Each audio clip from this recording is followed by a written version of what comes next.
اعوذ باللہ من الشیطان الرجیم بسم اللہ الرحمن الرحیم اللہم صلی علی محمد وعلی محمد۔ السلام علیکم ورحمۃ اللہ وبرکاتہ۔ جی میں ڈاکٹر آصف علی، اور آج ہمارا موضوع ہے بچوں میں کھانسی نمونیا کی شکل کب اختیار ہوتی ہے۔ تو چلتے ہیں اپنی ویڈیو کی طرف۔ بچوں میں بار بار کھانسی کا ہونا، دن میں بھی اور رات میں تو اور بھی زیادہ کھانسی بڑھ جاتی ہے، تو جانتے ہیں اس سے ہم کیسے بچ سکتے ہیں اور اس کا علاج کیسے ممکن ہے۔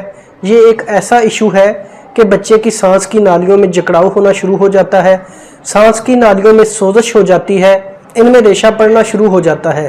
جب ریشہ آہستہ آہستہ اکٹھا ہوتا ہے تو سانس کی نالیوں میں رکاوٹ پیدا کرتا ہے، جس کی وجہ سے شدید کھانسی آتی ہے۔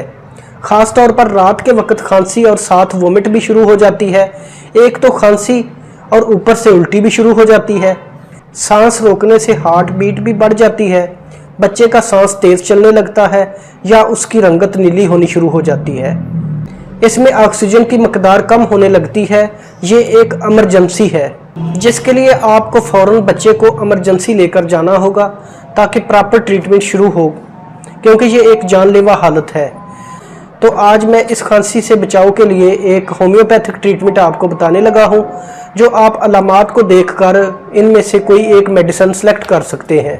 تو چلتے ہیں اپنی میڈیسن کی طرف۔ ایپیکاک، کالی بائیکروم، اینٹیمونیم ٹارٹ،